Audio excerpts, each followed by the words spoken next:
power play. As I said before, 10 questions. First to you, Dr. Venkatachalam, since you're all fired up there. 1 lakh for kindergarten seats, that's more than engineering and medicine seats. This is Shylock in operation here. No. 1 lakh. No. Go to Facebook, sir. I don't know if you're on Facebook. You'll be in touch with you'll feel the pulse. As you spoke about doctors and feel the pulse of the common man. Yes. Several parents have put up messages because at least they can express their views without fear of favor, unlike in schools because they'll fudge their marks otherwise, we are told. 1 lakh for a kindergarten seat, sir. Sir, basmati rice cannot be sold for a PDS rice caste. Honorable Minister of Telecommunications said Spectrum 2G got only the country 2,000 crores, but 3G got 70,000 crores. Why ask us basmati rice cannot be given for PDS rice. Therefore, 1 lakh is basmati rice. I'm sorry. Dr. Kishore, it's actually a bribe which goes with the euphemism of donation. Every school charges donation. So it's basmati rice plus chicken 65 also. The government has all the right to regulate. I have no doubt about that.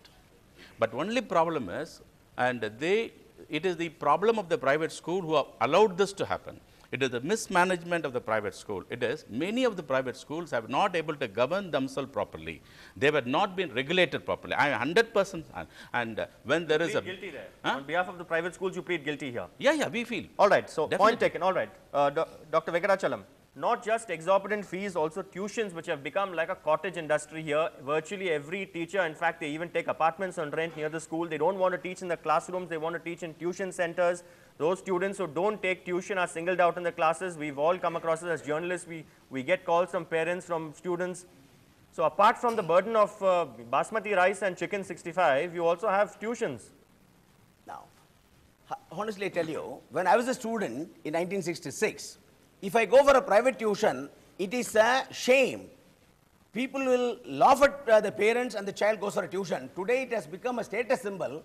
Whether teacher does or not, online tuitions are coming. Now what happens, the whole issue is you have so much of academic rigor, the skills to be there. Therefore, a child who is not able to match within the 40 children in the classroom requires certain extra advantages. Therefore, he goes for a private tuition. It is only to empower him. So nobody said you have to necessarily take a private tuition. We don't do it across. Now, all right, fine. Question number 4 to Dr. Kishore. Rupees 1,000 for school diary. I wonder what paper they use for printing. The students are forced to buy books, branded bags and shoes from the school itself. You know, like the Nike ad, the dictum is just do it. How fair is this, sir? That's what I'm telling. No, the private schools have been trying to mismanage this institution so totally that today it is the right for the government to come. Only my problem is the regulating mechanism should not bring down the quality of education. That's the only concern. All right. That's Question 5, Dr. Venkatachalam. You collect fees. As I said, the breakup just now, 1,000 rupees, it goes up, it adds up quite a bit. You don't give proper receipts. Do you agree? You give receipts for all that you collect? Yes. As far as I'm concerned, with all the command type words, whatever in my institution I give receipt. Now, what happens sometimes, here again, though the media, I hear it, recession in states, houses were sold for $10, $15. But India, recession was affected because you have a parallel black money. In this country, recession, India did not suffer much. You never got a house for 1 lakh. School management also have that black money. Right? I don't say. Now, the whole situation I tell you, to run it, how do you do it across? Black Those money. who take across, not a black money. The question, you require income. All right. This is what to be regulated by the governing body, sir. Right. The government should regulate this type of hidden secret that's happening in private institutions. Coming to that, sir. Yes. Question number 6 to you, Dr. Kishore. There's something called a building fund, again, which is like a donation. Even after the buildings are built, building fund goes on for many years. I think probably it's in the head of the principal, after 25 years, I'm going to build something. So building fund, every student who comes, who has to shell out something for building fund. Your response, sir. So that's what, sir, what I'm trying to tell you again. See, the government should come into the problem properly, but they are not hitting at the problem. These are all not regulated, sir. They're only trying to regulate. See, for example, if Arvin is going to give me a milk and they're going to fix the price for the milk, I'm ready to give. But provided whether the quality of the milk is See, today they are only telling give fee was 11,000 rupees, but they have not defined the parameters of quality. That is my concern. The concern should come to the quality of education, what you are going to provide, but don't try to give a figure, say you collect only 11,000. So what happened in the private school, which has not been regulated properly, will go have their own mechanism. They will try to minimize the quality to that level of 11,000, which should not happen. That is where the government should come as a regulating I think body. for your crisp answers, we should give you bonus points also. Question number 7 to Dr. Venkatachalam. You say that you need to pay teachers salaries, good salaries. Yes. But are schools actually paying teachers well? There are several schools, teachers have come on record saying this, where they are paid less but are asked to sign for more. This is definitely, if somebody is doing it, unethical practice. As said by my friend Dr. Kishore, these are the areas, I have no second opinion in paying the teachers on par with the government. Had the government come with the regulation, you pay teachers well, otherwise close down the school, I would have been happier, Right. rather than trying to arm twist me, and already they are suffering, you are making them to suffer further. Question 8, Dr. Kishore. What is the strength of each class and how many sections do you have? How many students are packed like sardines into one can? So there are schools which even have 10 in a class, and very proud of saying I have a AC classroom, I have 2 teachers. There are schools which has even 60, 70 in a classroom. But if the quality is maintained well, if they have a spacious class, for example, law college have a classroom where there are 120 children. See, it's not the question of how many children. How you are attending to every delivery system in a classroom is more important. This is where the government has been sleeping for the last 50 years. They have not understood the quality of education. Delivery system has not been controlled. Suddenly coming in one day after 50 years, say, you collect this. This is not the regulatory mechanism, is only my point. All right. Question number 9, Dr. Venkatachalam. Many politicians in our country, in our state as well, run schools, colleges. So what is a vested interest here in this case? For whom? For the politicians to have actually, for the ruling party to have actually come up with this. They will quietly stay behind. They will not expose themselves. Which politician has declared it is my school? If there is a motive, they will also get affected. Now, this is a situation where I can quote Shakespeare's Othello. Iago is a good character.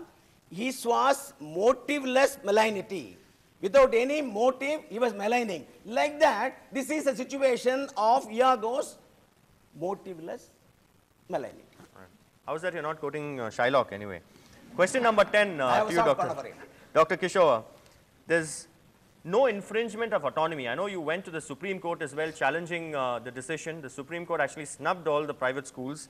And the contention there is that it was a democratic process. That's what the government, in fact, claimed.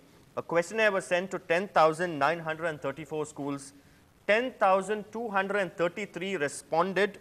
And it's open to you to seek a revision. Now, this revision hopefully will be more efficient than the revaluation and retotaling teachers do. So, it was not an infringement of your rights. Your response, sir. Sir, it is not a government matter or it is not a Supreme Court matter. It is a family matter. The Indian family matter is That's the this problem question. when everybody gets into That's what, families, it's an family in Indian- politics, it's a- family in no, education. No, I'm telling you, it's an Indian family matter. We all, it's not the problem that I should run it to the court and try to do a justification. We should sit and discuss this problem at the state level, at the intellectual level, and find out. We need a lot of camaraderie for these people who will come and understand basically that nobody is discussing. See, for this particular problem, Fine, there now, is we no need a lot of camaraderie, but the only problem is that we don't want people to end up saying Parkalam after that and drag on matters. Time now for you, Prince Gajendra Babu. Question number 1. They say if you pay peanuts, you'll get monkeys. See, the education itself is not being seen in the right spirit. So, education is a charitable service. What they are doing in the education field is a charitable character. So, you cannot talk about the basmati or ponni rice. You can't do that comparison at all. It is a charitable character. That is why recognition is given only to a trust or society which has declared it is a non-profitable charitable trust. All right. Question number 2 to Sandhya. How much do you spend for a meal in a fancy restaurant, for a massage, or for summer courses or computer courses that your children attend? I think that's become the need of the hour, because when they say their peers, going to all the classes, even as a middle class parent, we are forced to, allocate some budgets for that. So when the basic itself is getting hit in terms of paying the educational fee, I think this becomes a luxury. Yeah. And then I spend on an average around 10K, on kids, Okay. be it education or the Over and extracurricular activities. above the school fees. Question Yeah. number 3. Prince, teachers' salary according to the 6th Pay Commission has to be just and equitable and has to be decent. How can schools afford to pay teachers if they have to collect fees of 11,000 rupees for higher secondary students? You can't put the entire burden of learning on the heads of the student. A student can't bear the entire cost of education. You have to approach the endowments, the charitable institutions or the government. You have to ask the government to come in and provide grant in aid. It can be a partial grant or a full grant, a teacher grant or whatever it is. And the fee cannot be equated to the quality or to the cost that is involved in providing that quality or teacher salary. Question number 4 to you, Sandhya Raju. The Tamil Nadu government not long ago during the recession actually forced hotels to reduce the prices of food items. All right, but can you equate education with idlis and dosas? And even in that case, the government didn't force 5-star hotels to reduce their prices.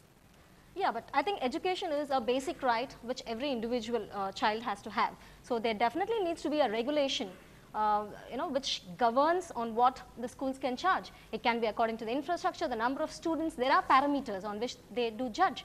But you cannot equate education to a product. At the end of the day, education is a service. I think there should be a service-oriented mind which has to be, running the educational institutions. You can have profits, but what's happening today is profiteering. All right. Profits but not profiteering. Question number 5 to Prince. Schools today just can't function with mere blackboards and chalk pieces. You need infrastructure, you need sophisticated laboratories, you need computers. Where will the money come from? Heaven? For teaching a child, the social consciousness of a teacher is very important than the blackboard or a computer. Can any teacher who is teaching a social science can say, I have thought about Jyotiba Phule, who has started the first school for the girls, and the school was burnt on the same day. Has anyone spoken this to a girl or a boy in a classroom? So what did you teach them? Did you teach them there is untouchability in the society? Did you teach them this society is not equal? This society has got so many problems, and it is the burden of the student to bring up this society, to reform the society, to transform the society. Question number 6 to Sandhya. They have not categorized schools. There are some schools which have air-conditioned classrooms, and there are some schools which don't even have proper roofs above their heads or teachers to teach students. Is this fair? No, I think at the end of the day, we are going to schools only to get educated. Yeah. It is only with the motive of charging high that these are all the fancy things which the school adopts to charge high. What as a parent we are looking at is only values, proper education which will help them to move further in their life. All right, question number 7 to Prince. If this happens, if this continues with the same rate, then of course many students from matriculation schools might migrate to CBSE schools. Many students will migrate to the state board schools. They won't go for the CBSE schools or the private schools. A day will come where the private schools has to close down, because as my friend said that the state board schools are not able to produce the medical college students, because after passing 10th standard, many of the private schools in the rural area, they just hijack the high scoring students. They put them for showing the brand and mark, and that they score out from their school. So question number 8 to Sandhya. The government cannot improve its own schools, but it wants to poke its nose into the affairs of private schools. No, I think it's the government's responsibility to regulate, and I think better late than never, they've woken up now. So it is only fair that people wake up and accept this and see what can be done around this. All right, question number 9 to Prince. It's like a double whammy. The Right to Education Act has come into being, and the government wants many private schools to reserve 25% of their seats for poor students. Even if they subsidize that, how will the schools manage? It's a social obligation, and there is nothing. You are going to admit a child, and the government is going to pay the fee that you are demanding. Then what is the problem with the private schools admitting the children under this 25% reservation? They have got no economical or financial commitment at all. The government is going to pay from the taxpayers' money. It is all that they are going to do is that they are going to admit a child from a neighborhood. All right, question number 10, final question to this team, to Sandhya Raju. There was not a single chartered accountant in the committee initially, the Govindarajan committee, which sought a revision of school fees. So would they have actually been able to come up with realistic figures? 11,000 rupees, many believe, is hardly realistic. No, see, I think there should have been a science which has gone into it, because there was, what I understand is that there was a questionnaire which was sent to the school, and based on only the responses from them in terms of infrastructure, number of students, has been the fee structure arrived. But there are, when they appeal, a lot of students have come back and said that, I have quoted wrong number of students. I have quoted, I'm running from 1 to 10, but I've told only 6 to 10. So what are we trying to hide? Why did you hide in the first place? I think if all the things were properly disclosed, maybe they would have got a better solution. All right, I think both the teams deserve an applause for their crisp answers. On that note, it's time to slide into a short break on SL. Chennai speaks out. When we return, we'll have a very exciting round. It's called Bowl Out, which is really, both the teams will roll up their sleeves and go for each other's jugular. Stay tuned.